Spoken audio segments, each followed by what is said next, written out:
ভাইয়া যে তোকে পছন্দ করে জানিস? কথাটা শুনে চমকানোর কথা থাকলেও চমকায় না অবনী। বইয়ের পৃষ্ঠা উল্টে স্বাভাবিক গলায় বলে, তোকে তোর ভাই বলেছে? কপালে চিন্তার ভাঁজ পড়ে নাদিয়ার। তা বলেনি, কিন্তু আমার ভাই তুই সামনে থাকলে কেমন যেন শান্ত হয়ে যায়। ভাইয়ার হুটহাট রেগে যাওয়ার স্বভাব, কিন্তু তুই আসার পর ভাইয়াকে আর রাগতে দেখিনি। বিশেষ করে তুই আশেপাশে থাকলে ভাইয়া যেন অন্যরকম কোনো মানুষে পরিণত হয়। বই বন্ধ করে নাদিয়ার দিকে পূর্ণ দৃষ্টিতে তাকায় অবনী। চাহনিতে ভ্রুক্ষেপহীন ভাব। একটা বাইরের মানুষের সামনে তোর ভাই নিশ্চয়ই খুনাখুনি আর ভাঙচুর করবে না? বিরক্ত হয় নাদিয়া, ভ্রু কুঁচকে বলে, ১.৫ বছর আমাদের বাসায় থাকার পরও কি এখনো বাইরের মানুষ তুই? আর আম্মু শুনলে কয়েক ঘা দিবে তোকে। পরক্ষণেই চোখ চকচক করে উঠে নাদিয়ার।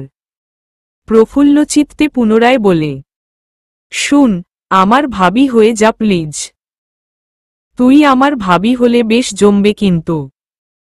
আমি তোকে কখনো বলেছি তোর ওই গোমরামুখ ভাইকে ভালো লাগে বা তোর ভাইয়ের বউ হতে চাই? ভালোয় ভালোয় বলছি, সুযোগ থাকতে অফার বুঝে নাও। এই অফার কিন্তু সীমিত সময়ের জন্য। পরে কিন্তু আফসোস করবি। অফার শেষ হয়ে গেলে কেঁদে কেটে মরে গেলেও আর আমার ভাবি বানাবো না। ধাম করে নাদিয়ার পিঠে কিল বসিয়ে দিল অবনী। কালকে মিডটার্ম আর তুই এখানে ফাজলামো করছিস? ওসব পড়াশোনা তোদের জন্য। আমি তো ভাই বিয়ে ফিয়ে করে সংসারী হয়ে যাব। ওসব আর আমার মাথায় ঢুকবে না। নাদিয়া চলে যেতেই তপ্ত শ্বাস ফেলে অবনী। পড়াশোনার সুবাদে দূরসম্পর্কের এক ফুফুর বাসায় উঠেছে সে। এখান থেকেই ভার্সিটি যেতে সুবিধা। এ বাসায় থাকার সাথে সাথে যে আরও একজনের মনেও জায়গা করে নিয়েছে ব্যাপারটা অজানা নয় তার। মেয়েদের ইন্দ্রিয় খুব প্রখর হয়।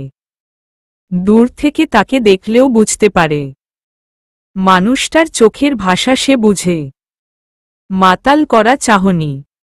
সুযোগ পেলে কেমন ড্যাব ড্যাব করে তাকিয়ে থাকে। যেদিন থেকে বুঝতে পেরেছে সেদিন থেকে দূরে দূরে থাকে সে। বাসা ছেড়ে হলেও উঠতে চেয়েছিল। সে চায়নি তার দিকে কেউ আঙুল তুলুক। তবে বাদ সাধেন আফসানা খানম। বাসা ছেড়ে যাওয়ার কারণ দেখাতে বললে কিছুই বলতে পারেনি অবনী।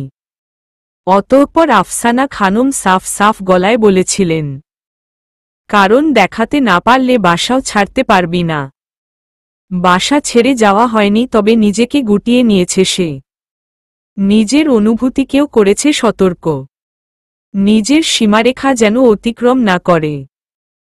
অবাধ্য মন কখন কোনো দিকে মোড় নেয় বলা তো যায় না।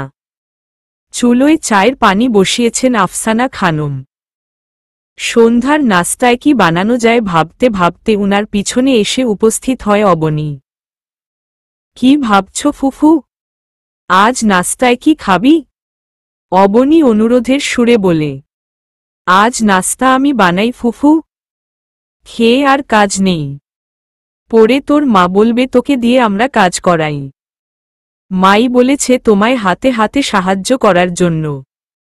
আচ্ছা ঠিক আছে। এখন বল কি খাবি নাস্তায়?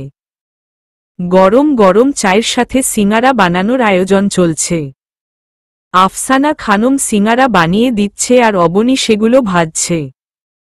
তন্মধ্যে কলিং বেল বেজে ওঠে। রান্নাঘর থেকে হাত ছেড়ে নাদিয়াকে ডাকলেন তিনি, দরজা খুলে দেওয়ার জন্য। রুম থেকে নাদিয়া মুখ ভেঙচি দিয়ে বলে, তোমাদের দরজা তোমরা খুলো, আমার এত ঠেকা পড়েনি। নাদিয়ার এমন উত্তরে রেগে গেলেন আফসানা খানম। বাপের আশকারা পেয়ে পেয়ে দিন দিন বেয়াদব হচ্ছে মেয়েটা। আমি যাচ্ছি ফুফু। চুলোর আঁচ হালকা কমিয়ে সদর দরজার দিকে পা বাড়ায় অবনী। দরজা খুলে ক্লান্ত অবসন্ন মাহফুজকে দেখে থতমত খেয়ে গেল। ঘাড় বাঁকিয়ে দেয়াল ঘড়ি দেখল সে। এখন মাহফুজের আসার সময় না। মাহফুজ এসেছে জানলে জীবনেও সে দরজা খুলতে আসত না। মানুষটাকে সামনাসামনি দেখলে হাঁটু কাঁপে তার, সারা শরীর অবশ হয়ে আসে। অবনীকে দেখে থমকায় মাহফুজ। হৃদযন্ত্র তড়িৎ গতিতে লাফাতে শুরু করল। মাথায় ঘোমটা থাকা, কপালের বিন্দু বিন্দু ঘাম, একেবারে বউ বউ লাগছে তাকে। অবনীর দিকে অপলক তাকিয়ে শুকনো ঢুক গিলে সে। মাহফুজকে ড্যাব ড্যাব করে তাকিয়ে থাকতে দেখে দ্রুত পায়ে রান্নাঘরে যাওয়ার জন্য পা বাড়ায় অবনী। ঠিক তখনই শুনতে পেল, একটু শরবত বানিয়ে দিবি প্লিজ।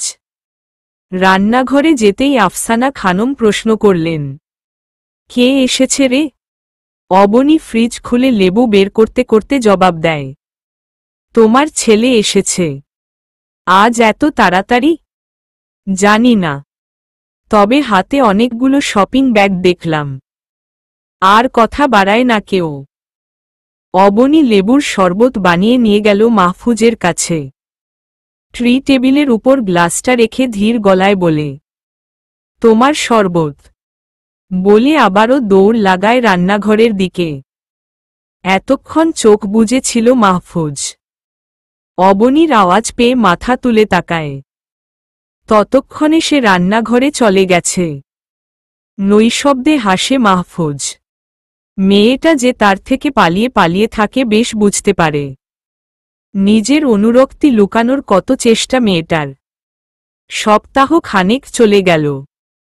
একদিন হুট করেই ব্যাগ ভর্তি মাছ আর টাটকা শাকসবজি নিয়ে বাসায় এসে উপস্থিত হল অবনীর বাবা মামুনুর রশিদ। সদাইগুলো আফসানা খানমের হাতে দিয়ে বলেন, পুকুরে জাল ফেলেছি বুবু, ইয়া বড় বড় মাছ উঠেছে। ভাবলাম তোমাদের জন্য নিয়ে যাই। তাছাড়া মেয়েটা আমার বড় বড় পাঙাশ মাছ পছন্দ করে। মেয়েকে রেখে কিভাবে খাই বলো তো? তাই মেয়ের মা পাঠিয়ে দিল। কপট রাগ দেখালেন আফসানা খানম। আমরা কি তোর মেয়েকে বড় বড় মাছ খাওয়াই না? জিভে কামড় দিল অ্যান। অপরাধীর স্বরে বলেন, ছি ছি, কি বলো বুবু? এসব ভাবব কেন? পুকুরে জাল ফেললে মেয়েটা বড্ড খুশি হতো। আহ্লাদি স্বরে আবদার করত বড় মাছটা যেন ঘরে আনি। একটা মাত্র মেয়ে আমার, বাবা মা হয়ে গলা দিয়ে মাছ নামবে বলো? ভার্সিটি থেকে ফিরে নিজের বাবাকে দেখে যেন আকাশের চাঁদ পেয়ে গেল অবনী। দু হাতে ঝাপটে ধরে বাবাকে। অভিমানী স্বরে বলে, মাকে আনলে না কেন? কতদিন হয়ে গেল মাকে দেখি না। নিজের থেকে মেয়েকে ছাড়াতে চাইলেন মামুনুর রশিদ। আমার গা থেকে মাছের গন্ধ আসছে মা। অবনী ছাড়ল না, বরং আরো শক্ত করে ধরল। বাবাদের গা থেকে কোনো দুর্গন্ধ আসে না। বাবাদের গায়ের গন্ধটা বড্ড শান্তির। মামুনুর রশিদ বুঝলেন মেয়ের সাথে পেরে উঠবেন না। মেয়ের কথার কাছে হার মেনে তিনিও সযত্নে মেয়েকে বুকে জড়িয়ে নিলেন। সান্ত্বনা দিলেন মেয়েকে, আমি ঢাকা এসেছি মা মাছের গাড়ি নিয়ে। ভাবলাম তোকে একবার দেখে যাই। তাই তোর মা জোর করে এগুলো ধরিয়ে দিল। বড় পাঙাশ মাছ দেখে চোখ দুটো চকচক করে উঠে অবনীর। মাছ এনেছ বাবা? কতদিন হলো খাই না। পরক্ষণেই মুখটা কালো করে বলে, এ বাসার কেউ পাঙাশ মাছ খায় না। আফসানা খানম বলেন, কে বলল খাই না? খাই তো, আনা হয় না আর কি। মামুন একবার আয় আয়েশাকে নিয়ে। ঢাকা শহরটাকে একবার তোর বউ দেখে যাক। আসবো বুবু। ধান বুনা শেষ হোক। সেদিন আর থাকলেন না মামুনুর রশিদ।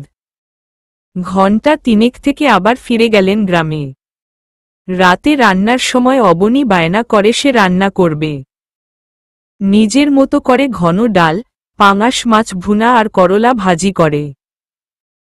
টেবিলে সবকিছু সাজিয়ে রাখতেই নাদিয়া আর মাহফুজ এসে বসল। করলা ভাজি আর পাঙাশ দেখে রেগে গেল মাহফুজ। কঠিন গলায় প্রশ্ন করল, এগুলো রান্না হয়েছে কোনো সাহসে? নাদিয়া ভয়ে ভয়ে বলে, অবনী রান্না করেছে। পাঙাশ মাছ নাকি অবনীর প্রিয়।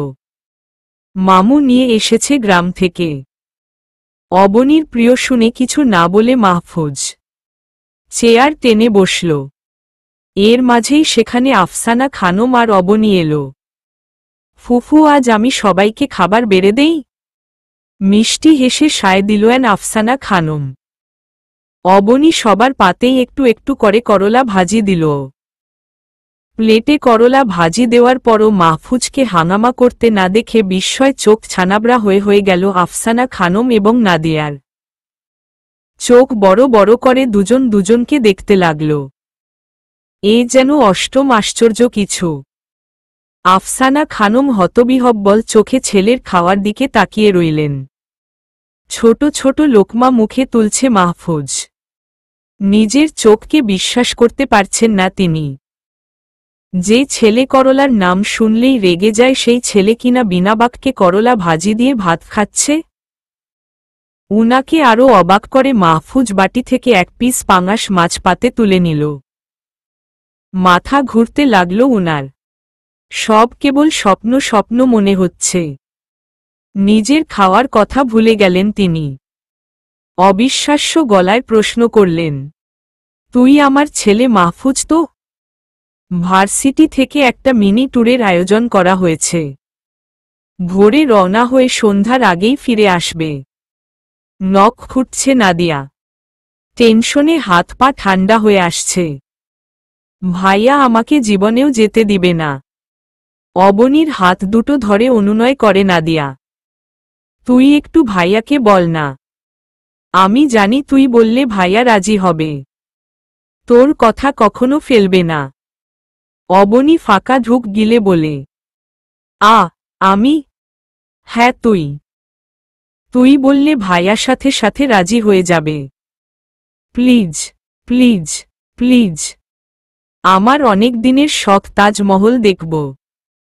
মাফ কর বোন। তুই ফুফুকে বল। ফুফু বললে তোর ভাই রাজি হবে। আম্মু বললেও ভাইয়া রাজি হবে না। তুই একটু দেখ না প্লিজ। আমার দ্বারা সম্ভব না। তোর ভাইকে বলা।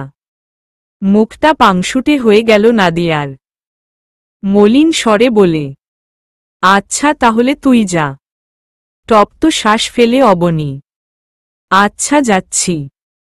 মুখটাকে বাংলার পাঁচের মতো না রেখে এবার হাসি দে। ল্যাপটপে অফিসের কাজ করছে মাহফুজ। দরজায় দাঁড়িয়ে শুষ্ক ওষ্ঠ ভিজিয়ে নিল অবনী।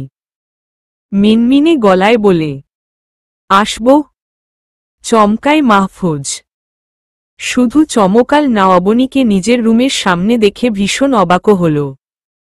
তবে মুখে তা প্রকাশ করল না। নিরেট গলায় বলে, আয়। রুমে এসে ওড়নার ত্রিকোণ পেঁচিয়ে আমতা আমতা করতে লাগল। চায়ের কাপে চুমুক দিয়ে মাহফুজ বলে, কিছু বলবি?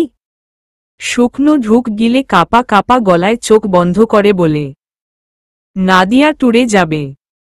মাহফুজের সহজ সরল স্বীকারোক্তি। নাদিয়া কোনো ট্যুরে যাবে না। ফিরতি আর কিছু বলার সাহস পেল না।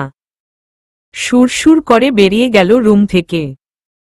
খাবার টেবিলে মুখ গোমরা করে বসে আছে নাদিয়া। খাওয়ার বিন্দুমাত্র ইচ্ছে তার ছিল না। ভাইয়ের ভয় খেতে এসেছে। চেয়ার টেনে বসে মাহফুজ। বিরিয়ানির ঘ্রাণ নাকে ঠেকতেই আফসানা খানমকে করে প্রশ্ন করে। টেবিলে ভাত, আবার রান্নাঘর থেকে বিরিয়ানির ঘ্রাণ আসছে। বিরিয়ানি রান্না করেছ নাকি? প্লেটে ভাত বাড়তে বাড়তে তিনি জবাব দিলেন, কাল তো অবনী ট্যুরে যাবে, তাই ওর জন্য রান্না করলাম। চমৎকৃত হল মাহফুজ। আমি তো ট্যুরে যেতে নিষেধ করলাম। নাদিয়া যাচ্ছে না তো? শুধু অবনী যাবে। ধপ করে রাগের পারদ বেড়ে গেল মাহফুজের।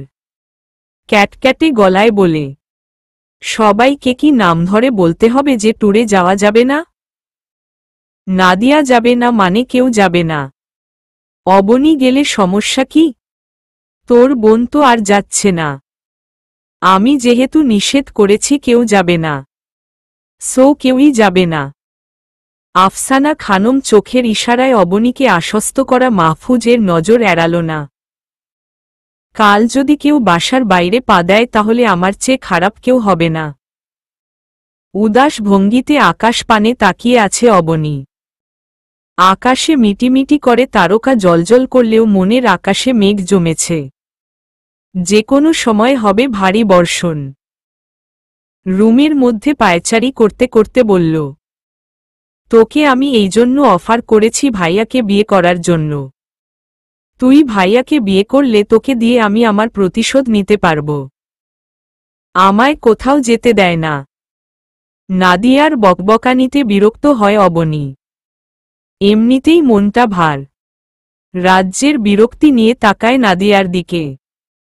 আহা, রেগে যাচ্ছিস কেন? আমার কথা মন দিয়ে শুন, ছেলেরা বিয়ের পর বউকে ভয় পায়।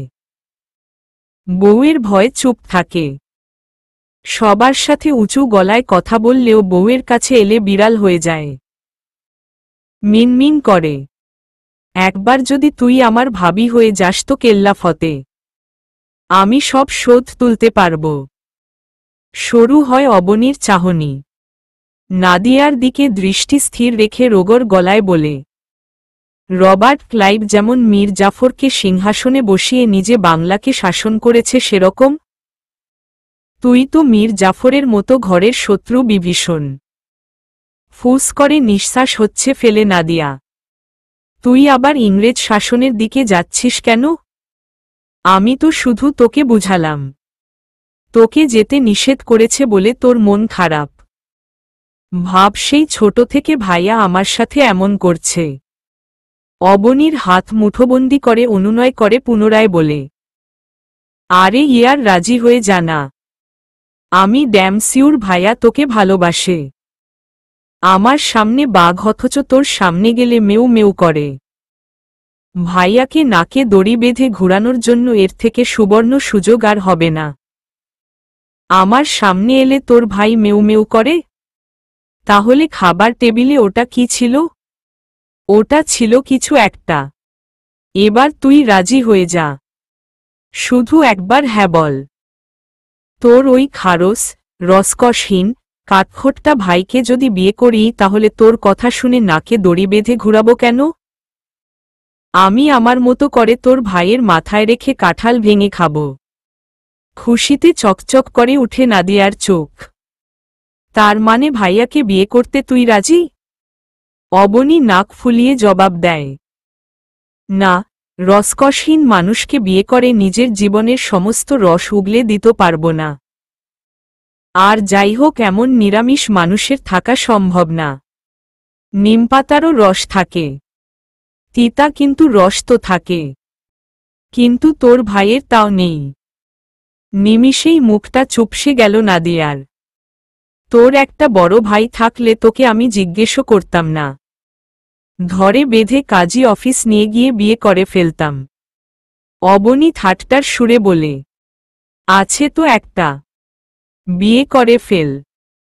যা, তোর এই দুধের শিশু ভাইকে বিয়ে করলে রোমাঞ্চ করার জায়গায় ওর হাগু মুতু পরিষ্কার করা লাগবে। তাইলে চুপ থাক। আর কোনো কথা বলবি না। ভালো লাগছে না আমার। অবনী চুপ করার কথা বললেও নাদিয়া চুপ হল না। নিজের মতো করে বকবক করতেই থাকল। তোর রাগ হচ্ছে না? ভাইয়া যে তোকে যেতে নিষেধ করল। অবনী রাগে গজগজ করতে লাগে। হচ্ছে তো। তবে তোর ওই বিরস ভাইয়ের উপর না, তোর উপর। তোর জন্য সাফাই গাইতে গিয়ে আজ এই হাল হল। দুষ্টু হাসে নাদিয়া। আমার কিন্তু বেশ লাগছে। আমি যেতে পারবো না দেখে যতটা কষ্ট হচ্ছিল এর থেকে বেশি শান্তি লাগছে তুই যেতে পারবি না বলে। তুই আর তোর ভাই ইচ্ছে করছে দুটোকে গলা চেপে মেরে ফেলি। মেয়েটাকে যেতে নিষেধ করা তোর মোটেও উচিত হয়নি। এই সময় লাইফটাকে এনজয় করতে না পারলে আর পারা যায় না। এরপরই দায়িত্ব কাঁধে এসে পড়ে। আমরাও তো ভার্সিটি লাইফে এমন এনজয় করেছি। কি করিনি? নিজের ডেস্কে মাথা গুজে রেখেছিল মাহফুজ। সাইফুলের কথায় মাথা উঁচিয়ে তাকায় সে। দীর্ঘশ্বাস ফেলে গলার টাইটা ঢিলে করে। দোস্ত, আমি না দিন দিন কেমন হিংসুটে হয়ে যাচ্ছি। শুধু ওর ক্ষেত্রেই। কেউ ওর দিকে তাকালেও কেমন অন্তর্দাহ হয়। অশান্তি অশান্তি লাগে। বুকের ভেতরটায় কেমন হারিয়ে ফেলার ভয়। এই বুঝি ওকে আমার কাছ থেকে কেউ নিয়ে গেল। তাহলে বলে দে মনের কথা। দেখ, মেয়েটার এখন বিয়ের বয়স। যে কোনো সময় দেখবি ওর বাবা ওর বিয়ের কথা বলে বাড়িতে নিয়ে চলে গেছে। তখন কি করবি? এজন্যই বলছি, সময়টা অনুকূলে থাকতেই নিজের মুঠোয় করে নে, নয়তো সারা জীবন আফসোস করবি যদি আমায় প্রত্যাখ্যান করে। রাত 10:30 বাজতেই নাদিয়া আর অবনী ড্রয়িং রুমে পপকর্ন নিয়ে বসে হরর ফিল্ম দেখার জন্য। আলো নিভিয়ে টিভি অন করতেই শুনতে পেল, না ঘুমিয়ে এখানে কি করছিস তোরা? অবনীর হাত খামচে ধরে নাদিয়া। অবনীকে খোঁচাতে লাগল কিছু বলার জন্য, কিন্তু অবনী কঠিন মুখে অন্যদিকে তাকিয়ে রইল। নাদিয়া ফিসফিস করে বলে, কিছু একটা বল। তুই বললে ভাইয়া কিছু বলবে না। অগ্নি চোখে নাদিয়ার দিকে তাকায় সে। আবছা আলোয় অবনীর রণমূর্তি দেখে একেবারে চুপ হয়ে গেল নাদিয়া। অবনী ঠেটা গলায় বলে, মুভি দেখব। কিছুক্ষণ দাঁড়িয়ে থেকে নিজের রুমে চলে গেল মাহফুজ। রুমের আলো জেলে দরজা হালকা চাপিয়ে অফিসের টুকটাক বাড়তি কাজ করতে লাগল। কান খাড়া রাখে ড্রয়িং রুমের দিকে। মুভি অর্ধেকও শেষ হয়নি, এর আগেই সোফায় গুটি মেরে শুয়ে ঘুমিয়ে পড়ল নাদিয়া। অবনী একটা একটা করে পপকর্ন মুখে দিচ্ছে আর মনোযোগ দিয়ে মুভি দেখছে। মুভিতে টান টান উত্তেজনা। মোমবাতি হাতে নায়িকা কাঁপছে। চারিদিকে অদ্ভুত আওয়াজ। বাড়িতে কেউ নেই। আচমকা নায়িকার কাঁধে হাত রাখতেই কেউ শান্ত গলায় অবনী বলে ডেকে উঠল। এমন একটা সিচুয়েশনে নিজের নাম শুনে ভয় হাত থেকে পপকর্নের বাটিটা ফেলে দিল অবনী। থরথর করে কাঁপতে লাগল। চিৎকার করতে গিয়ে তার মুখ দিয়ে কোনো শব্দ বের করতে পারল না। বাটি পড়ে যাওয়ার শব্দে নিদ্রা হালকা হয়ে যায় নাদিয়ার। চোখ মেলে একবার তাকিয়ে আবারও গভীর নিদ্রায় তলিয়ে গেল সে। মাহফুজ তাড়াতাড়ি করে ড্রয়িং রুমের আলো জ্বালাল। অবনীকে স্বাভাবিক করার জন্য বলে, রিল্যাক্স রিল্যাক্স, আমি। ভয় পাওয়ার কিছু নেই। অবনী ভয় কাঁপতে কাঁপতে মাহফুজের দিকে তাকায়। মাহফুজকে দেখে স্বস্তির নিঃশ্বাস ফেলে বুকে থুথু দেয়। কিন্তু ভয় কমল না। আচমকা ডাকে তার গা হাত পা কেমন অসাড় হয়ে গিয়েছিল। ভয় পেলে এসব মুভি দেখতে যাস কেন? জবাব দেয় না অবনী। নিচের দিকে তাকিয়ে জোরে জোরে নিঃশ্বাস ফেলতে লাগল। অবনী যে রেগে তার সাথে কথা বলতে চায় না বেশ বুঝতে পারল মাহফুজ। এভাবেই কয়েক মুহূর্ত কেটে গেল। অবনীর ভয় আর গায়ের কাঁপুনি কমতেই মাহফুজ আবারও বলে, বলছি কি, একটানা ল্যাপটপের দিকে তাকিয়ে থেকে মাথাটা ভীষণ ধরেছে। একটু চা বানিয়ে দিতে পারবি? কোনো দ্বিরুক্তি করল না অবনী। টিভি অফ করে রান্নাঘরের দিকে গেল। চায়ের কাপটা মাহফুজের সামনে রেখে দ্রুত কদম ফেলে দরজার কাছে আসতেই মাহফুজ বলল, রেগে আছিস আমার উপর? ট্যুরে যেতে দেইনি বলে? দাঁড়িয়ে পড়ে সে। দুই দিকে মাথা নেড়ে চলে যেতে নিলেই মাহফুজ পুনরায় বলল, একটু বসবি? তোর সাথে আমার কিছু কথা ছিল। ধক করে উঠে অবনীর বুকের ভেতরে। সমস্ত কায়া জমে গেল অজানা আতঙ্কে। মন বলল, শুনিস না কথা। এই যে কথা না, তোর সর্বনাশ। তোকে মানসিকভাবে ঘায়েল করার এক অভিনব কৌশল। তোকে এলোমেলো করে দেওয়ার পায়তারা। বেশি না 10 মিনিট। শুনবি একটু? গুটি গুটি পায়ে বিছানায় বসল অবনী। ওড়না শরীরে জড়িয়ে নিল ভালো করে। দৃষ্টি মেঝেতে স্থির। নখ খুঁটতে লাগে বিরামহীন। অবনীর এলোমেলো চুল, অনুভূতি আর নিদ্রাহীন নিষ্প্রাণ দুই চোখ। অস্বস্তিতে হাত কচলাচ্ছে। মাহফুজ নিমেষহীন তাকিয়ে রইল। মাথা তুলে তাকাতেই চোখে চোখ পড়ে দুজনার। বিব্রত হয় অবনী। পুরুষ মানুষ প্রেমে পড়লে হিংসুটে হয়। জানিস, ওড়নার কোণ চেপে ধরে সে। মানুষটার সান্নিধ্যে হৃদযন্ত্রের ক্রিয়া যেন অবাধ্য হয়ে উঠেছে তার। ছাতি কাঁপছে দুরুদুরু। ছোট্ট হৃৎপিণ্ড যেন ছাতি ভেদ করে এখনই ধপাস করে মেঝেতে পড়ে যাবে। মাহফুজ চায়ের কাপে চুমুক দেয়। বেশ আয়েশ করে। নিজে প্রেমে না পড়লে কখনো এই কথাটা বিশ্বাস করতাম না আমি।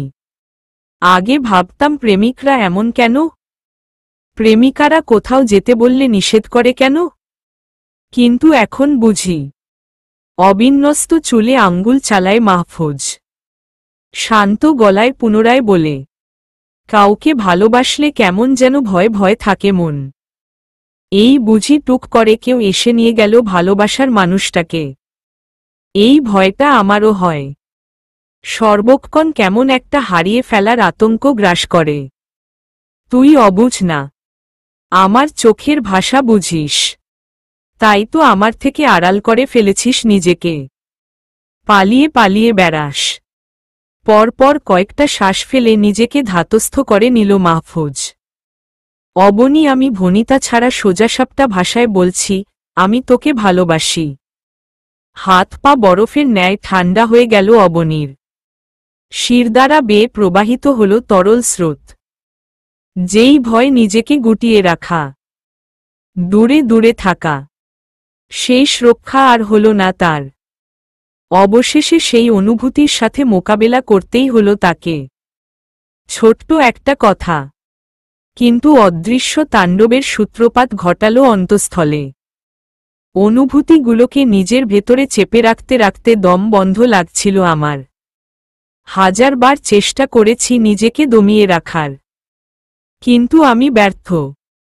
অবাধ্য অনুভূতি আমার ছোট্ট বুকে আর ঘাপটি মেরে থাকতে চাইছে না। ঠেলে ঠুলে বেরিয়ে আসতে চাইছে অন্য একজনকে আলিঙ্গন করার জন্য।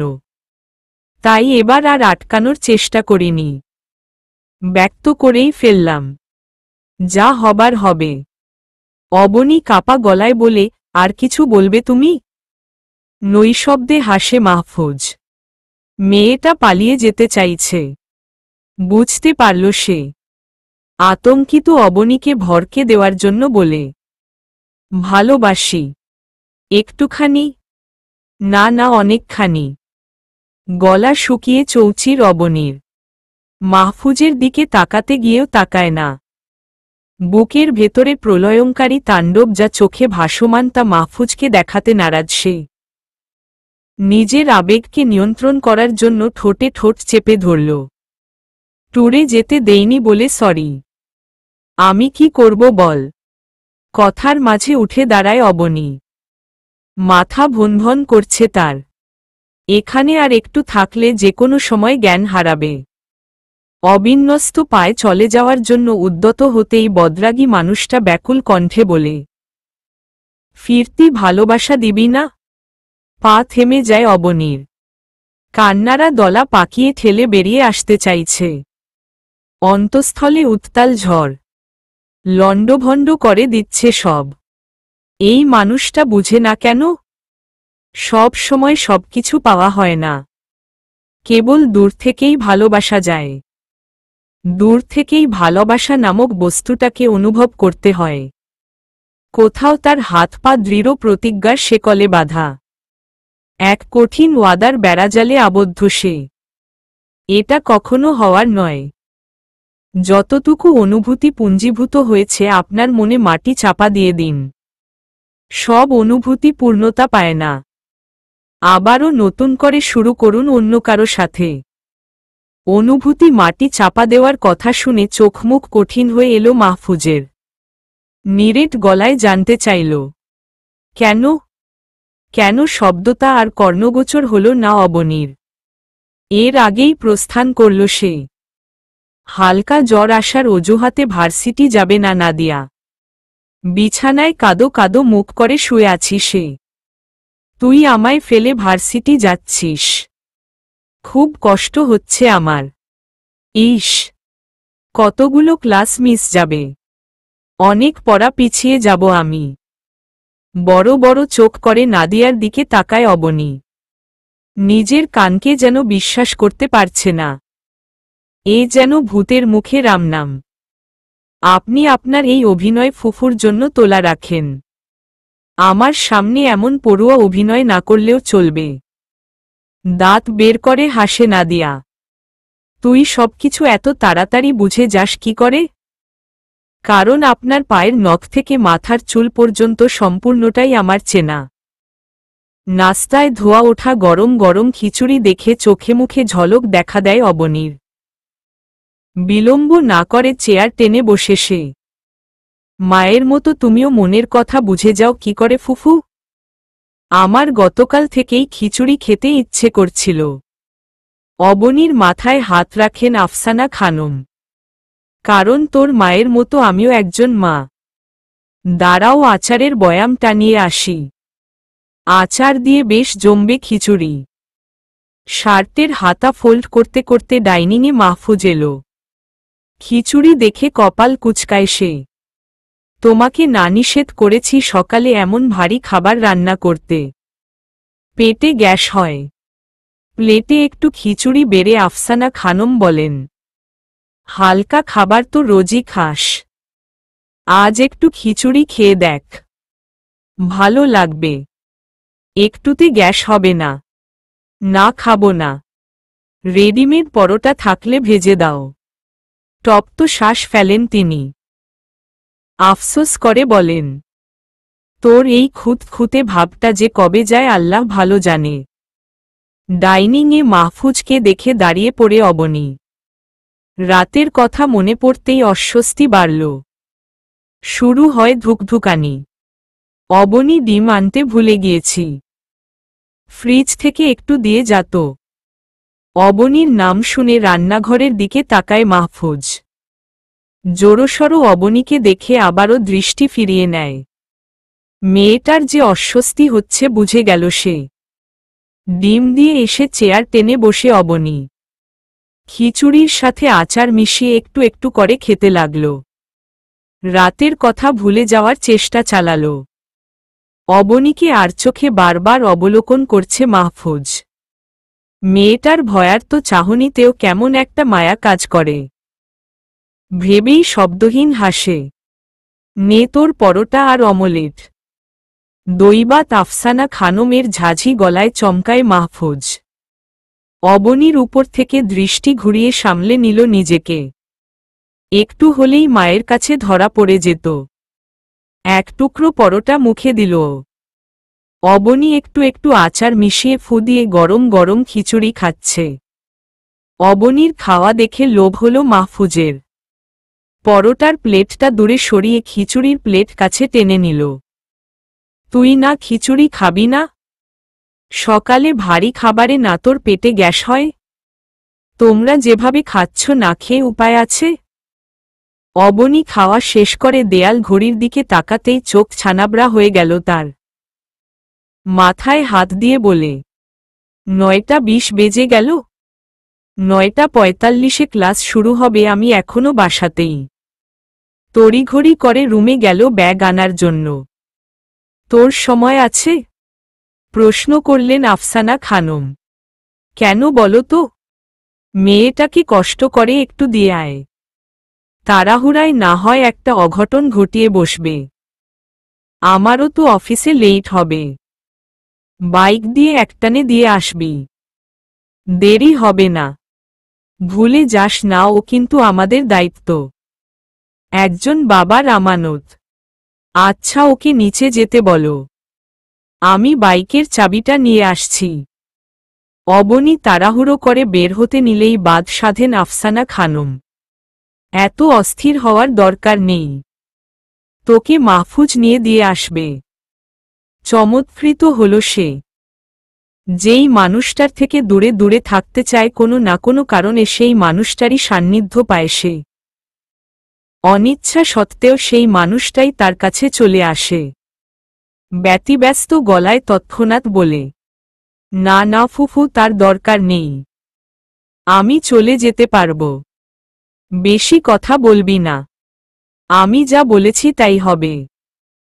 ফুস করে নিঃশ্বাস ছাড়ল অবনী। অনুনয় করে বলল, লাগবে না ফুফু, আমি কোনো তাড়াহুড়ো করব না, ধীরে সুস্থেই যাব। আফসানা খানম শুনলেন না অবনীর কথা। ধমকে উঠে বলেন, চুপ, নিচে যা, মাহফুজ আসছে। অবনী মুখটা কালো করে বাধ্য মেয়ের মতো নিচে চলে গেল। অনিচ্ছা সত্ত্বেও বাইকের ব্যাক সিটে বসে অবনী। মাহফুজ বাইক স্টার্ট দিয়ে বলে, ধরে বসো, না হয় পড়ে যাবি। লাগবে না, আমি এমনিই ঠিক আছি। তপ্ত শ্বাস ফেলে ছুটল ভার্সিটির পথে। ওরা যতক্ষণে ভার্সিটি পৌঁছায় ততক্ষণে ঘড়ির কাঁটা ৪৫-এর ঘর ছাড়িয়ে গেছে। অবনী বাইক থেকে নেমে দ্রুত পায়ে গেইটের কাছে যেতেই পিছু ডাকে মাহফুজ। দাঁড়িয়ে পড়ে অবনী, আমি আমার অনুভূতিকে মাটি চাপা দিব নাকি গলা চেপে ধরব সেই সাজেশন আমি আপনার কাছে চাইনি। আপনার ওই অতি চঞ্চল ঠোঁট দিয়ে পারলে হ্যাঁ বলবেন, নয়তো কোনো কথাই বলবেন না। আমারটা আমি বুঝে নিব পরবর্তীতে কি করতে হবে। আর দাঁড়ায় না মাহফুজ। বাইক নিয়ে চোখের পলকে উধাও হয়ে গেল। অবনীর বুক গলিয়ে নিঃসৃত হয় দীর্ঘশ্বাস। নিজের কথায় অবিচল থাকা মানুষটাকে যে সহজেই দূরে সরাতে পারবে না সেটা খুব ভালো করেই জানে সে। হাতের উল্টো পিঠে থুতনি ঠেকিয়ে বসে আছে মাহফুজ। কপালে চিন্তার ভাঁজ। চায় চিনি কম হওয়ায় চামচের অগ্রভাগ দিয়ে চায় আরও একটু চিনি মিশিয়ে নিল সাইফুল। চামচ দিয়ে চা নাড়তে নাড়তে বলে, তুই কি ভেবেছিস তুই তোর মনের কথা বলতেই মেয়েটা তোর বুকে ঝাঁপিয়ে পড়বে, তোকেও ভালোবাসি ভালোবাসি বলে পাগল করে ফেলেবে, কাতর গলায় বলবে, আমিও তোমাকে ভালোবাসি, তাড়াতাড়ি বিয়ে করে নাও আমাকে। সাইফুলের দিকে তিগো চোখে তাকায় মাহফুজ। আমি এমনটা বলেছি? অন্য কিছুও তো বলিসনি। প্রথমবারে মেয়েটা তোকে রিজেক্ট করবে এটা স্বাভাবিক নয় কি? জবাব দেয় না মাহফুজ। আপন চিন্তায় ব্যস্ত সে। চায়ের কাপে চুমুক দেয় সাইফুল। পুনরায় বলল, তুই যথাসম্ভব ওর কাছাকাছি থাকার চেষ্টা কর। হুটহাট একটু সারপ্রাইজ দিবি। আচমকাই বলবি, আজ তোমাকে একটু বেশি সুন্দর লাগছে। এমন এমন কিছু কাজ কর যেন মন মস্তিষ্কে শুধু তোর কথাই ঘুরঘুর করে। ভাবনা চিন্তায় যেন শুধু তোরই বিচরণ থাকে। মেয়েদের মনে জায়গা করে নেওয়া কঠিন হলেও মস্তিষ্কে কিন্তু সহজেই জায়গা করে নেওয়া যায়। তারপর মস্তিষ্ক থেকেই মন অবধি পৌঁছানো। চোখ ছোট ছোট করে হাসে মাহফুজ। মন্দ বলিসনি। মনের আগে না হয় মস্তিষ্কে জায়গা করে নিলাম। পশ্চিমাকাশে সূর্য অস্তমিত হয়েছে অনেকক্ষণ আগে। চারিদিকে আবছায়া আলো। অফিস শেষ হওয়ার 2 ঘন্টা আগেই জরুরি বলে ছুটি নিয়ে বাসায় চলে এসেছে মাহফুজ। ফুল স্পিডে পাখা ছেড়ে সোফায় গা এলিয়ে দিল সে। ঘামে সারা শরীর ভেজা। পারফিউমের বোটকা গন্ধ নাকে আসছে। ক্লান্ত গলায় ডাকল নাদিয়াকে। মিনিট 5 পরে সেখানে উপস্থিত হয় সে। মাথা নুইয়ে বলে, কিছু বলবে ভাইয়া? অবসাদ মাখা গলায় মাহফুজ বলে, রেডি হয়ে নে, তোদের নিয়ে বাইরে যাব। তোদের ট্যুরে যেতে দেয়নি সেজন্য আমার তরফ থেকে এটা ট্রিট। আর মাকেও বল রেডি হতে। খুশিতে চোখ জলজল করে উঠে নাদিয়ার। এক ছুটে রুমে গেল। উৎফুল্ল স্বরে বলে, অবনী তাড়াতাড়ি রেডি হয়ে নে, বাইরে যাব আমরা। অবনী বইয়ে দৃষ্টি স্থির রেখে বলে, কি উপলক্ষে যাব? ভাইয়া নিয়ে যাবে। ট্যুরের বদলে ট্রিট। অবনী চট করে জবাব দেয়, তাহলে বরং তোরাই যা। এই মুহূর্তে এটেনশন ব্রেক হলে এই টপিক আমার মাথায় ঢুকবে না। ওরে আমার বিদ্যাসাগরের নাতনিরে, কোথা থেকে উঠে এলেন তিনি? মুখ ভেঙিয়ে পুনরায় বলে, এই টপিক আর মাথায় ঢুকবে না। যেন ওই মোটা বইয়ে আর কোনো চ্যাপ্টার আর কোনো টপিক নেই। এটা না পড়লে ফেল করবে। বিরক্ত করিস না তো, আমি কোথাও যাব না। এতক্ষণ দরজায় দাঁড়িয়ে সব শুনেছে মাহফুজ। আমি যদি সারাদিন অফিস করে ক্লান্ত শরীরটা নিয়ে বাইরে যেতে পারি, তাহলে বাকিদেরও না করার কোনো কারণ দেখছি না। এমন না আজকের পর এই টপিক পড়লে গুনাহ হবে। আধ ঘন্টা সময় দিলাম। এর মাঝে সবাই রেডি না হলে আমার চেয়ে খারাপ কেউ হবে। আমি যেন ফ্রেশ হয়ে সবাইকে পরিপাটি দেখি। নিজের রুমে যেতে পুনরায় চিৎকার করে ডাকল আফসানা খানমকে, তাড়াতাড়ি হয়ে নাও মা, আমি গোসল সেরে একটু চাঙ্গা হয়ে আসি। মাহফুজ চলে যেতেই নাদিয়া বলে, তাড়াতাড়ি রেডি হয়ে নে, নাইলে ভাইয়া কুরুক্ষেত্র বাঁধাবে। রাগে গজগজ করতে করতে শব্দ করে বইটা বন্ধ করে ফেলে অবনী। তোমরা নিজেদের পছন্দে অর্ডার করো, আমি আগে একটা হট কফি খেয়ে নেই, না হলে শরীরের ক্লান্তি যাবে না বলেই ওয়েটারকে ডাকে মাহফুজ। অবনী অন্যদিকে তাকিয়ে আছে। এখানে আসার বিন্দুমাত্র ইচ্ছে ছিল না তার। শুধু রাগারাগি আর অশান্তি চায় না বলেই এখানেই আসা। অবনী তুই কি খাবি? দে তোর যা মন চায়। আরে অবনী না?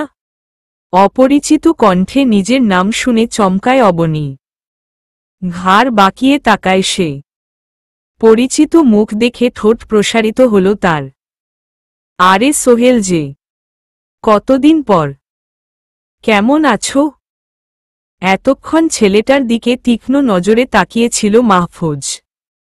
অবনীর মুখে নামটা শুনে বিড়বিড় করে আওড়াল, সোহেল। অবনীর ঠোঁটের কোণে হাসি দেখে গা জ্বলনি শুরু হল তার। একটু একটু করে পুঞ্জীভূত হচ্ছে রাগ। টুকটাক কথা বলার পর সোহেল নামক ছেলেটা সবাইকে দেখিয়ে জানতে চাইল, এরা কারা? অবনী মিষ্টি হেসে জবাব দেয়, আমার আরেকটা পরিবার। অনেকদিন পর দেখা, আসো একটু আড্ডা দেই। অবনীর ছেলেটার সাথে যাওয়ার ইচ্ছে না থাকলেও মাহফুজের সামনে থেকে যাওয়ার জন্য রাজি হয়ে গেল। ফুফু আমি পাশের টেবিলে যাই? যা, অনেকদিন পর দুই বন্ধুর দেখা হয়েছে যেহেতু। ছেলেটা কিছু একটা বলছে আর অবনী হেসে লুটোপুটি খাচ্ছে। দূর থেকে দৃশ্যটা সহ্য হল না মাহফুজের। রাগের পারদ বেড়ে গেল। দাঁতে দাঁত পিষে ক্রোধান্বিত চোখে তাকিয়ে রইল অবনীর হাস্যোজ্জ্বল মুখের দিকে। কই তার সাথে এত হেসে কথা বলে না, লুটোপুটিও খায় না। ওয়েটার কফির কাপটা সামনে এনে রাখতে নিজের রাগ কন্ট্রোল করতে পারল না সে। কৌশল করে সম্পূর্ণ গরম কফিটা নিজের হাতে ঢেলে দিল মাহফুজ। তৎক্ষণাৎ আফসানা খানম আর্তনাদ করে উঠলেন, এটা কি করলি বাবা? মাথায় উঁচিয়ে তাকায় অবনী। আফসানা খানমকে ব্যতিব্যস্ত হতে দেখে দ্রুত পায়ে গেল সেখানে। মাহফুজ আগুন লাল চোখে এক পলক তাকায় অবনীর দিকে। কঠিন গলায় বলে, অসতর্কতাবশত হয়ে গেছে মা। ইস, কতখানি লাল হয়ে গেল। মাহফুজের ক্রোধানলে দগ্ধ চোখ, নিরেট কণ্ঠস্বর, হিংসাপরায়ণ মনোভাব, সব মিলিয়ে কান ভাসতে লাগল। পুরুষ মানুষ প্রেমে পড়লে হিংসুটে হয়ে যায়। হাত জ্বলছে মাহফুজের, অসহনীয়ভাবে। তবে বুক জ্বলছে এর থেকে তীব্র হারে। হাতের থেকে অন্তঃস্থলের জ্বলন অনুভব হচ্ছে একটু বেশি। তবে এই সামান্য ব্যাপারটায় এতটা খারাপ কেন লাগছে নিজেও বুঝতে পারছে না সে। চেয়েও নিজের মনকে শান্ত করতে পারছে না। আশেপাশে কোনো ফার্মেসি থাকলে চল বাবা। মলম লাগাতে হবে হাতে। ছেড়ে দাও মা, এমনি সেরে যাবে। গা ছাড়া ভাব মাহফুজের, আমাদের হলে এমনি সেরে যেত। আমরা এসবের সাথে অভ্যস্ত। অতঃপর ছেলেকে টেনেটুনে নিয়ে বেরিয়ে গেলেন রেস্টুরেন্ট থেকে। রাস্তার বিপরীত দিকে একটা ফার্মেসি সন্ধান পেয়েই ছুটলেন সেদিকে। সোহেল নামক ছেলেটাকে বিদায় দিয়ে অবনীও গেল পিছু পিছু। আফসানা খানম যত্ন সহকারে ছেলের হাতে মলম লাগিয়ে দিচ্ছেন। নাদিয়া ফিসফিস করে অবনীকে বলে, মা খেয়াল না করলেও আমি দেখেছি ভাইয়া ইচ্ছে করে নিজের হাতে কফিটা ফেলেছে। আমার মনে হচ্ছে তুই যে ছেলেটার সাথে হেসে হেসে কথা বলেছিস সেজন্য ভাইয়া জেলাস। গম্ভীর মুখে নাদিয়ার দিকে তাকাতেই ঠোঁটে আঙুল দেয় সে। ক্ষণকাল বাদে ঠোঁট থেকে আঙুল সরিয়ে পুনরায় বলে, ভাইয়া কিন্তু সত্যি জেলাস। বিশ্বাস কর আমি কলিজা পুরা গন্ধ পাচ্ছি। অফিস গেলে তোকে শুধু একবার পাই। তোর বুদ্ধি দেওয়া আমি বার করছি। ফোনের ওপাশ থেকে বাগাড়ম্বরপূর্ণ হাসল সাইফুল। তুই যে মেয়েটার প্রেমে একেবারে উন্মাদ বুঝতে পারছিস? এই যৎসামান্য ব্যাপারটায় এইভাবে রিয়েক্ট করার কিছু নেই মাহফুজ। এটা স্বাভাবিক। মাহফুজের গলার স্বর নরম হয়ে এলো। আমি জানি ব্যাপারটা স্বাভাবিক, কিন্তু মনটা খচখচ করছে। ছেলেটা কিভাবে যেন অবনীকে দেখছিল। আমার একটুও ভালো লাগেনি। আমার অবনীকে ও দেখবে কেন? আমার অবনীকে কেবল আমিই দেখব। টপ্ত শ্বাস ফেলে সাইফুল। ব্যাপারটা স্বাভাবিক বলে আবার তো অস্বাভাবিক কথা বলছিস। মাহফুজ বিবশ গলায় বলে, অবনী ছেলেটার সাথে হাসছিল। তো কি কাঁদবে? জবাব দেয় না মাহফুজ। সাইফুল পুনরায় বলে, ছোটবেলায় সমবয়সী ভাইবোনকে মা কিছু একটা বেশি দিল আমরা অভিমান করে বলতাম না, আমায় একটুও ভালোবাসো না তুমি মা। তোর মাঝে এই ছোটবেলার ভাবটা ফুটে উঠেছে। সামান্য ব্যাপারে এভাবে রিয়েক্ট করবি না। এতে করে ভবিষ্যতে তোর প্রতি কিন্তু বিরূপ ধারণা জন্মাবে ওর। জোর করে কারো মনে জায়গা করে নেওয়া যায় না। দীর্ঘশ্বাস ফেলে মাহফুজ। মাহফুজকে একটু জ্বালানোর জন্য সাইফুল উপহাস করে বলে, সব কাজের জন্য আমি যার কাছ থেকে পরামর্শ নেই, আজ আমি তাকে প্রেমে পরামর্শ দিচ্ছি। নিজেকে প্রেম কুমার আর তোকে অবুঝ মনে হচ্ছে। প্রেমে পড়লে মানুষ অবুঝও হয় জানা ছিল না। কি করছো মা? অবনীর অসহায় কণ্ঠস্বর। ফোনের ওপাশ থেকে ফাতেমা আমিন জবাব দিল, মাসিক পরীক্ষার খাতা দেখছি। বাদরগুলো যে কি লিখেছে ওরাই ভালো জানে, বলে হাসলেন তিনি। ফাতেমা আমিন একজন প্রাইমারি শিক্ষিকা। স্থানীয় একটা প্রাথমিক বিদ্যালয়ে বাংলা, বিজ্ঞান এবং সমাজ পড়ান। আবিদ কি করছে? 3 বছর বয়সী আবিদের দিকে তাকালেন তিনি। কলম মুঠ করে এলোমেলো, অনভ্যস্ত হাতে নিজের মতো আঁকিবুকি করছে সে। বিস্তর হেসে জবাব দিল, সাহেব এখন পড়াশোনা নিয়ে ভীষণ ব্যস্ত। বিরক্ত করলে সারা বাড়ি মাথায় তুলবে। বাবা এখনো ফিরেনি? মাছের পোনা কিনতে গেল বিকেলে, এখনো ফিরেনি। কয়েক মুহূর্ত চুপ রইল অবনী। সহসা মেঘমেদুর, মলিন স্বরে বলে, তোমায় বড্ড দেখতে ইচ্ছে করছে মা। হাতটা থেমে গেল উনার। মনটা কেঁদে উঠে মেয়ের জন্য। এইচএসসি দেওয়ার পর মেয়েকে শহরে পাঠিয়েছেন। 1.5 বছর যাবৎ 2 দিনের জন্য আসে আবার চলে যায়। চলে যাওয়ার সময় কলিজাটা ছিঁড়ে। তিনি বিবশ গলায় বলেন, ক্যামেরাটা অন কর। অবনী কাপা গলায় বলে, এভাবে না মা, তোমায় এভাবে দেখে আমার তৃপ্তি মিটে না। ফাতেমা আমিনের মুখটা পাংশুটে হয়ে গেল। 2 দিনের জন্য এসে থেকে যা বাড়িতে। তোর পিও আবার বাচ্চা দিয়েছে। ভার্সিটি তো অফ দিচ্ছে না। শুক্রবার দেখে চলে আয়। কিছু না বলে কল কেটে দিল অবনী। ড্রয়িং রুমে বসে খবর দেখছে মাহফুজ। কাঁথায় ফুল তুলছেন আফসানা খানম। ফুফু বলে ফেল, কয়েকদিনের জন্য বাড়ি যাব। কেন, ভার্সিটি কি অফ? বাড়ি যাওয়ার কথা শুনে চট করে অবনীর দিকে দৃষ্টিপাত করে মাহফুজ। ভ্রু উঁচিয়ে তাকিয়ে রইল কি জবাব দেয় তা শোনার জন্য। ভার্সিটি বন্ধ না, আফসানা খানম পুনরায় জানতে চাইলেন। তবে অবনী অসহায় কাতর কণ্ঠে বলে, মায়ের কাছে যেতে ইচ্ছে করছে খুব। কতদিন বাড়িতে যাই না। সেলাই থামিয়ে অবনীর দিকে রইলেন তিনি। মায়ের জন্য বেশি খারাপ লাগছে? টলমলে চোখে মাথা ঝাঁকায় সে। তিনিও মায়াভরা কণ্ঠে বলেন, কবে যাবি? কাল সকাল 6:30টার বাসে। ওমা, এত সকাল সকাল কেন? তাহলে তাড়াতাড়ি বাড়ি যেতে পারব।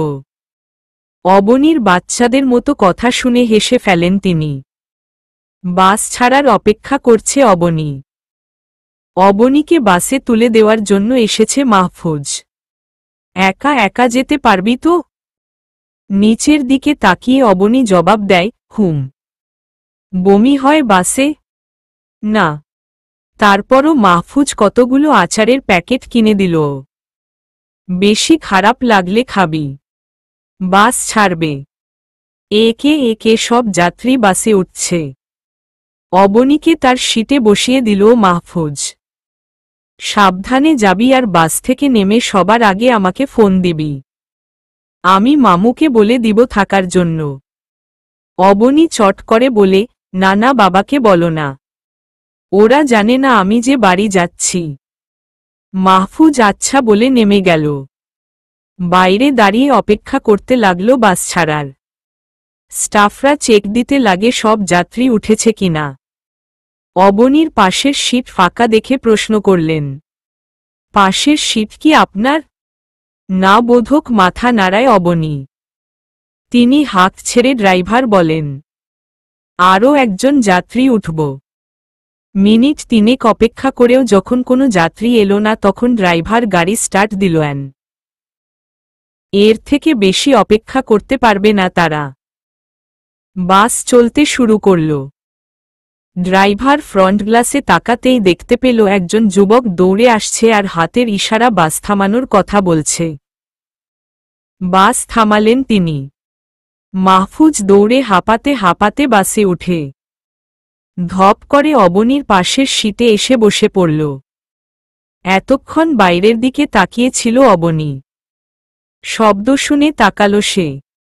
পাশের সিটে মাহফুজকে দেখে মুখ হা হয়ে গেল তার। তুমি? মাহফুজ ঘন ঘন শ্বাস ফেলতে ফেলতে বলে, পানি দে। ব্যাগ থেকে পানির বোতলটা বের করে তার হাতে দিল সে। মাহফুজ এক নিঃশ্বাস বোতলের অর্ধেকটা পানি শেষ করে ফেলল। অর্ধপূর্ণ বোতল অবনীর হাতে দিল। অবনী কৌতূহলী নয়নে তাকিয়ে আছে। প্রাণভোমরাকে একা ছেড়ে একদণ্ডও শান্তি পাব না আমি। মাহফুজের অকপটে বলা কথায় অস্বস্তি বাড়ল অবনীর। আর কথা বাড়ায় সে। দৃষ্টি নিবন্ধ করে বাইরের দিকে। ছেলেটার সাথে যত দূরত্ব তৈরি করছে ছেলেটা ততই এক কদম করে দূরত্ব মিটিয়ে নিচ্ছে। বাস স্টপেজেও আফসানা খানমের সাথে আসতে চেয়েছিল সে। ভুজুং ভাজুং বুঝিয়ে নিজে এসেছে। দূরত্ব কমুক অবনী সেটা চায় না। সে চায় দূরত্ব বাড়ুক। মধ্যেখানে একটা প্রাচীর তৈরি হোক। দূরে সরে যাক মানুষটা। জ্যামে আটকা পড়েছে বাস। অবনী নড়েচড়ে বসল। মাথা ঘুরছে ভীষণ। নাড়িভুড়ি উল্টে আসছে তার। মাহফুজের একটা হাত খামচে ধরে নিজেকে নিয়ন্ত্রণ করার জন্য। মাহফুজ ধরফরিয়ে উঠে। সকালে ঘুম পূর্ণ না হওয়ায় চোখ লেগে এসেছিল তার। অবনীর কঠিন চোখমুখ দেখে আতকে ওঠে সে। তড়িঘড়ি করে জিজ্ঞেস করে, বেশি খারাপ লাগছে? বমি হবে? জবাব দিতে পারে না অবনী। দাঁতে দাঁত পিষে রইল। যেন কথা বললেই সব পেট থেকে বেরিয়ে আসবে। মাহফুজ স্টাফকে ডাকে পলি থাকলে দেওয়ার জন্য। পলি আনতে আনতে আর ধৈর্য ধরতে পারে না সে। তার আগেই হরহর করে মাহফুজের হাতের উপর বমি করে দিল। আর চোখে একবার মাহফুজের দিকে তাকাতেই সে বলে, বমি কর তুই, সমস্যা নেই। স্টাফ পলি দিতেই মাহফুজ পুনরায় বলে, টিস্যু থাকলে দিয়েন প্লিজ। শীতে গা এলিয়ে দিয়েছে অবনী। বমি করে ক্লান্ত সে। শরীরে বিন্দুমাত্র বল নেই। বমি পরিষ্কার করে অবনীকে ডাকে মাহফুজ। অবনী, একটু কুলকুচি করে নে। অবনী নড়েচড়ে উঠে গাইগুই করে বলে, ভালো লাগছে না। মুখের কথা মুখেই রইল, তার আগে আবারও বমি করে দিল সে। এই জন্যই বলেছিলাম ট্রেনে আসার জন্য। ট্রেনে আসলে আর এতটা ধকল যেত না। আমি যদি না আসতাম কি হতো? মাহফুজের একটা কথাও কর্ণগোচর হল না। সে রইল তার মতো। বাস আবারও চলতে শুরু করেছে। মাহফুজ পর্দা ভালো করে ফাঁক করে দেয়, বাতাস যেন অবনীর গায়ে লাগে। দুর্বলতায় মুদে আসছে অবনীর দুই চোখ। ঘুমের মাঝেই হাঁসফাঁস করে সে। মাহফুজ দেরি করল না। নিজের বুকের সাথে অচেতন অবনীর মাথা ঠেকাল। কানের কাছে ফিসফিসিয়ে বলে, ঘুমো তুই, তোর যতক্ষণ মন চায়। চলবে।